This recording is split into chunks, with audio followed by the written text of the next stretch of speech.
As India heads towards the Union Budget 2026, one number sits quietly at the center of every calculation: the fiscal deficit.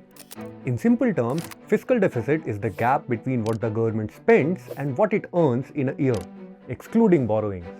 When expenditure exceeds income, the government borrows to bridge the gap. That shortfall, expressed as a share of GDP, is the fiscal deficit. What fiscal deficit numbers show since pandemic? Let's look at how this number has moved over time.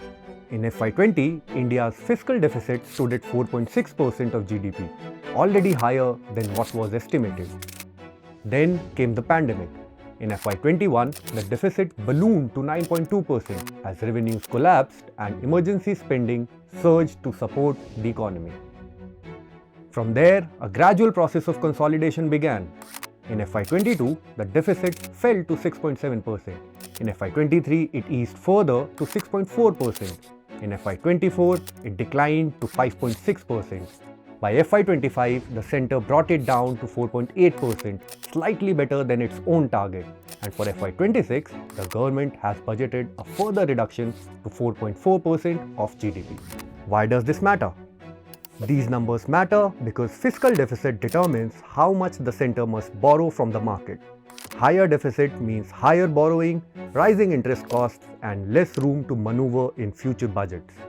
Lower deficits reduce debt pressure, but also limit how much the government can spend or announce without stretching public finances. What shapes the fiscal deficit numbers?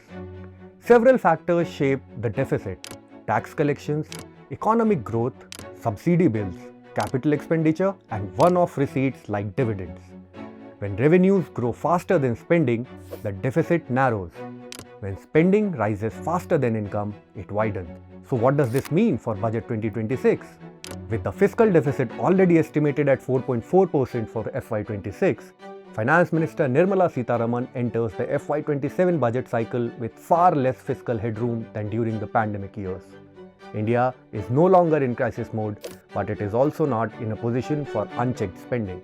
As the numbers show, the story of Budget 2026 will be written not just by new announcements, but by how tightly the centre sticks to this path of fiscal consolidation.